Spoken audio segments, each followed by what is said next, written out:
ये हार एक विराम है, जीवन महासंग्राम है। क्या हार में क्या जीत में, क्या हार में क्या जीत में, किंचित नहीं भयभीत मैं। संघर्ष पथ पर जो मिले ये भी सही वो भी सही, ये भी सही वो भी सही। शिव मंगल सुमन जी की ये रचना है जिसकी कुछ पंक्तियाँ मैंने आपको सुनाई हैं। और नमस्कार, मैं हूँ विजयलक्ष्मी गुप्ता, आपका अपने चैनल पर स्वागत करती हूँ। जैसा कि आप सभी बहनें जान रही हैं और समझ भी रही हैं मामले की गंभीरता को, मैं बात कर रही हूँ मुख्य सेविका भर्ती परीक्षा पर जो स्टे वाला मामला सामने आया है। सुबह से लेके अब तक, या सुबह ही क्यों कहें, शाम से लेके अब तक, कल बीती शाम मेरे द्वारा आपको सूचना दे दी गई थी एकदम धीरे से कि कल की सुबह बहुत अच्छी नहीं हो सकती है आपके लिए। कोई भर्ती से संबंधित नकारात्मक खबर आपके सामने होगी तो आप उससे कैसे निपटेंगी। देखिए, जब हम लोग किसी चीज़ को लेके बहुत उम्मीदें कर लेते हैं, फिर अचानक से कोई नकारात्मक फेज़ हम लोगों के सामने आता है तो हम लोग टूट से जाते हैं। ऐसे लगता है कि सब कुछ लुट गया, उम्मीदें बिखर गईं। पर ऐसा नहीं है बहनों। मैंने कल भी आपसे कहा था और आज फिर कहती हूँ कि कोई भी ऐसी समस्या नहीं है जिसका समाधान ना हो। सत्य परेशान हो सकता है पर परास्त नहीं हो सकता है। और उन्हीं बातों पर, उन्हीं वादों पर मैं आज भी कायम हूँ। और चूँकि अभ्यर्थी परेशान है, बहुत सारी उम्मीदों के बीच जब अचानक से स्टे वाली बात सामने आई है तो वो बहुत परेशान है। ये हमारे जो भी अभ्यर्थी हैं वो विधि का, कानून का इतना अच्छा नॉलेज नहीं रखते हैं, क्योंकि कला वर्ग से संबंधित हैं और सिर्फ पढ़ाई लिखाई से ही जुड़ी हुई हैं। विभिन्न प्रकार के मुद्दों पर इनकी जानकारी उतनी ज़्यादा नहीं है। तो आइए बात करते हैं कि अब आगे क्या। ठीक है, तो बहनों समझ लीजिए कि ये कोई बहुत बड़ी बात नहीं है। बहुत सारी भर्तियां ऐसी होती हैं उत्तर प्रदेश के अंदर या अन्य राज्यों में भी, जिसमें बहुत सारे कानूनी पेंच आते हैं और भर्ती कोर्ट में जाती है। कोर्ट में जाने के बावजूद भी वो भर्ती संपन्न कराई जाती है और उसमें अभ्यर्थी जो उम्मीदवार योग्य होते हैं उनको रोजगार भी प्रदान किया जाता है। तो हम बात करेंगे कि केस आखिर क्या है। हालांकि आप सभी लोग सुबह से विभिन्न प्रकार के चैनलों के माध्यम से सारी अपडेट ले चुकी हैं, फिर भी मैं अपने माध्यम से आपको सरल भाषा में समझाने का प्रयास करूंगी। देखिए, संविदा कर्मी जो थे 125 महिलाएं हैं और उसमें जो पार्टी बनी है Anita Singh versus UP triple SC आयोग के माध्यम से ये कोर्ट केस किया गया है और भर्ती को रोक लिया गया है। और ये जो महिलाएं हैं वो सिर्फ इतना चाहती हैं कि हमको इस भर्ती में जगह दे दी जाए। तो समझने वाली बात यह है कि भर्ती में जगह दे दी जाए का क्या मतलब है। सभी को पता है कि कोई भी संविदा कर्मी परमानेंट नहीं हो सकता है। दूसरी बात, आप अगर आपको इस भर्ती में जगह चाहिए थी तो आपको कोई रोका तो था नहीं। आप लोग भी परीक्षा देती और उत्तीर्ण हो जाती। जो परीक्षा का पेपर हुआ था वो भी काफ़ी व्यवहारिक था, ज़मीन से जुड़ा हुआ था और आप लोग इतने दिनों से कार्य कर रही थी तो जाहिर सी बात है आप लोग पेपर चुटकियों में पास कर सकती थी। और ऐसा है भी नहीं कि इसमें जो 125 लड़कियां हैं या जो और भी लड़कियां हैं उन्होंने परीक्षा नहीं दी है, उन्होंने परीक्षा भी दी होगी और मेरी जहाँ तक उम्मीद है कि उसमें से कुछ सफल भी होंगी। लेकिन सफल हैं या नहीं है, इसी डर से कि सफल हैं या नहीं है, इसी डर से वो भर्ती को रोक ली हैं। यानी कि अपनी जगह सिक्योर कर लेना चाहती हैं कि इन केस अगर उनके नंबर कम आए हों तो उनको फ्री में ही ये नौकरी मिल जाए। तो ये तो अलग मुद्दा है, ये उनका अपना मुद्दा है। कोर्ट केस कर ही दिया है उन्होंने भर्ती को कुछ समय के लिए, थोड़े समय के लिए, बिल्कुल ये समय बिल्कुल थोड़ा है, इसीलिए पैनिक होने की ज़रूरत नहीं है। मैंने कल भी कहा था कि कोई भी बहन हमारी परेशान नहीं होगी।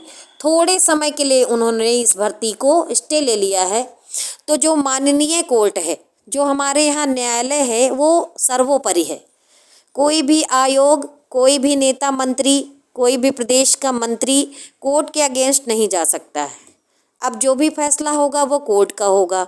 जवाब मांगा गया है जो भी प्रतिवादी है। तो आज की ही डेट थी जवाब देने की, जवाब दिया भी गया होगा और पूरी 500% ये उम्मीद है कि आपके पक्ष में ही, आपके फेवर में ही जो है केस आएगा और जल्द से जल्द स्टे भी हट जाएगा।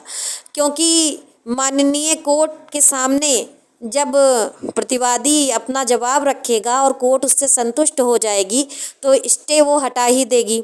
स्टे हटने के बाद हमारी सरकार चूँकि प्रतिबद्ध है, महिलाओं के सशक्तिकरण को लेकर के सीरियस है और UPSSC के जो सचिव महोदय हैं वो भी बहुत महिलाओं का सम्मान करते हैं और महिलाओं को आगे बढ़ते हुए देखना चाहते हैं।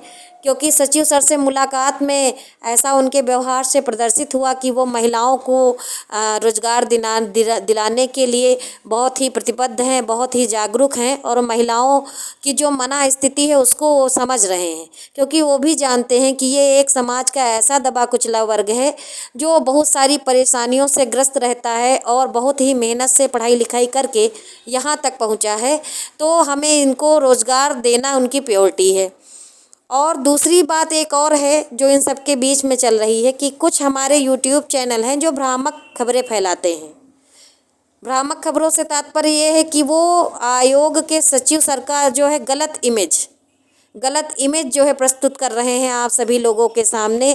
कुछ चैनल ये बता रहे हैं कि सचिव सर ने ये बोला है कि हम महिलाओं से बात नहीं करना चाहते हैं, महिलाओं को हम यहाँ देखना नहीं चाहते हैं, महिलाएं यहाँ चली आती हैं भीड़ लगाने। तो मैं इस मिथ्य को तोड़ना चाहती हूँ, ऐसा कुछ भी नहीं है। सचिव सर का व्यवहार महिलाओं के लिए ही नहीं बाकी जितने भी अभ्यर्थी हैं सबके लिए बहुत अच्छा है। वो सबको संतोषजनक जवाब देते हैं, बात करते हैं। बात ये है कि वो ये नहीं चाहते हैं कि कोई धरना प्रदर्शन हो या कोई नाराज़ हो या यहाँ पर कुछ अराजक तत्व आकर के हो हल्ला मचाएं। इसीलिए जब उनसे मुलाकात हुई थी तब भी उन्होंने कहा था कि आप लोग विज़िट करते रहिए, अगर आपको जानकारी चाहिए तो आप 2-3 लोग आइए, ज़्यादा भीड़ मत लगाइए। लेकिन कुछ लोग क्या होते हैं कि बस नमक मिर्च लगा करके कुछ भी उनको कहना है। और इसमें कुछ हमारी बहनें ऐसी हैं कि जो वो हर जगह जा करके देखती हैं, फिर मैटर इधर का उधर करती हैं। अब होना क्या चाहिए ये तो अलग बातें हैं, क्या होना चाहिए। देखिए, भर्ती कोर्ट में चली गई है, खबर तो ये नकारात्मक है लेकिन इसको सकारात्मक तरीके से सोचो। उदाहरण मैं दूंगी, शायद आपको हंसी भी आ जाए और आनी भी चाहिए, क्योंकि हम उदाहरण दें और हंसी ना आए तो भी बेकार है। इस तरह से समझो कि आपका विवाह तय हो गया है और आपका जयमाल होगा। जब विवाह तय हो गया है तो जयमाल भी होगा। तो ये जान लो, जयमाल के अगर 1 महीना पहले आपके चेहरे पे कोई फोड़ा फुंसी निकल आए तो आप उसका इलाज करके, उसको ठीक करवा करके अपने चेहरे को सुंदर बना सकती हैं। लेकिन अगर जयमाल आज ही पड़ना है और अब फिर फोड़ा निकल आए तो फिर क्या होगा कि शादी का मज़ा और जयमाल का मज़ा किरकिरा हो जाएगा और आपकी फ़ोटो भी अच्छी नहीं आएगी। ये वही चीज़ है। मतलब ऐसा नहीं है कि ये जो लड़कियां आज कोर्ट चली गई हैं तो ये कल न जाती। अच्छा है, शुक्र मनाओ कि ये आज ही कोर्ट चली गई हैं, आज ही इनको जो होना है वो हो जाएगा। कल को आपकी नियुक्ति पत्र बंटने का मौका आता और तब ये कोर्ट चली जाती, या DV रिजल्ट आने वाला होता तब कोर्ट चली जाती। मतलब ये है कि जिसको भर्ती फंसाना है, जिसकी कुंठित सड़ी हुई गंदी मानसिकता है, वो कभी भी तत्काल प्रभाव से कोर्ट जा सकता था। हमारे यहाँ की संवैधानिक व्यवस्था ऐसी है कि संविधान में सबको राइट है अपनी बात कहने का, न्याय प्राप्त करने का। तो जिसकी मानसिकता ही गलत है, जिसको भर्ती ही फंसानी है, तो उसको कोई रोक नहीं सकता है। वो अपना संवैधानिक अधिकार का प्रयोग करेगा और कोर्ट चले जाएगा। अब भले कोर्ट सब कुछ जानता है, भले आयोग सब कुछ जानता है, लेकिन अगर कोई व्यक्ति ये कह दे नहीं, ये जो कोर्ट का परिसर है ये मेरी ज़मीन है, मैं यहाँ भैंस बांधूंगा, और केस कर दे, ठीक है, तो वो कोर्ट की ज़मीन होते हुए भी, न्यायालय होते हुए भी अगर वो इस तरह की रीट डाल दे या इस तरह का केस लेके पहुँच जाए तो भी माननीय कोर्ट को उसको सुनना ही पड़ेगा। क्योंकि कोर्ट बना ही इसलिए है कि लोग मुद्दे लेके जाएं और उनको सुना जाए। तो जब ये सुनने सुनाने की प्रक्रिया में थोड़ा सा टाइम लग सकता है। मैंने पहले भी कहा है कि सत्य परेशान हो सकता है लेकिन परास्त नहीं हो सकता है। तो जो भी बहनें मेरी बहुत ज़्यादा परेशान हैं, बहुत ज़्यादा परेशान हैं, नकारात्मक बातें करने लगी हैं कि अब क्या होगा, अब क्या होगा, अब क्या होगा, तो बहनों कुछ भी नहीं होगा। जो भी होगा बहुत अच्छा होगा और पहले से भी ज़्यादा बेहतरीन होगा और सब कुछ साफ सुथरा होगा। बिल्कुल उम्मीद बना के रखिए। ये जो केस है सब बातचीत है, मुझे पता है, जानकारी भी है, मगर मैं यहाँ बताऊँगी, कहूँगी कुछ नहीं, क्योंकि कुछ लोग ये कहते हैं कि ये आयोग बन के बैठ गई हैं। मैं आयोग वायोग नहीं हूँ, मैं भी आप लोगों की तरह एक नॉर्मल इंसान हूँ और आप लोगों के जितनी हो सकता है मेरी बुद्धि ना हो, फिर भी मैं बता रही हूँ कि अगर आपकी चीज़ें सही हैं, आप लीगल हैं, तो आपकी भर्ती को कुछ समय के लिए लेट भले किया जा सकता है, रद्द निरस्त ये सब कुछ नहीं होगा। आराम से भर्ती होगी और जल्द ही होगी। इसीलिए बिल्कुल भी परेशान ना हो, पैनिक ना हो। और इसमें अब कोई और कुछ नहीं कर सकता है, ना आपको धरना देना है, ना कोई प्रदर्शन करना है, ना किसी नेता मंत्री से गुहार लगाना है, क्योंकि अब कोर्ट में भर्ती है तो न्यायालय, जो माननीय न्यायालय है, वो जब फैसला देगा उसके बाद ही कुछ होगा। और उसके बाद अगर आयोग हीला हवाली करता है, लेट लतीफ़ी करता है, तब हम लोग नेता मंत्री के पास जाएंगे और विनती करने के लिए आयोग के पास भी जाएंगे। उम्मीद है कि आपको मेरी बात समझ में आ गई होगी। जो विभिन्न प्रकार के मुद्दे सुबह से चल रहे हैं, जिनको लेके आप परेशान हैं, तो थोड़ा सा आपकी जिज्ञासा भी शांत हो गई होगी। और मैं फिर कहती हूँ कि बिल्कुल ना परेशान होइए, सब सकारात्मक रहिए, सब अच्छा होगा। और बिल्कुल जितनी भी योग्य अभ्यर्थी हैं, उनको इस भर्ती में जल्द ही जॉब मिलेगी, आप ज्वाइन भी करेंगी। इन्हीं शुभकामनाओं के साथ मैं अपने वीडियो को ज़्यादा लंबा नहीं करूँगी और मेरे वीडियो को लाइक करें, शेयर करें, सब्सक्राइब करें। और अभी आप लोग अगर ये कहना चाह रही हैं कि नहीं मैं सब्सक्राइबर बढ़ा रही हूँ या व्यूवर बढ़ा रही हूँ, तो बिल्कुल बढ़ा रही हूँ, लेकिन मुझे कोई यूट्यूबर नहीं बनना है। मैं इसलिए बढ़ाना चाहती हूँ क्योंकि एक ही मंच पर सारी बहनें इकट्ठी हो जाएं। तो आज ये जो केस आया है, कल को और कोई मुद्दा होगा, हम लोगों को लड़ने का मौका आएगा, तो हम लोग संगठित रहेंगी, एक स्वर में अपनी बात को रखेंगी। धन्यवाद।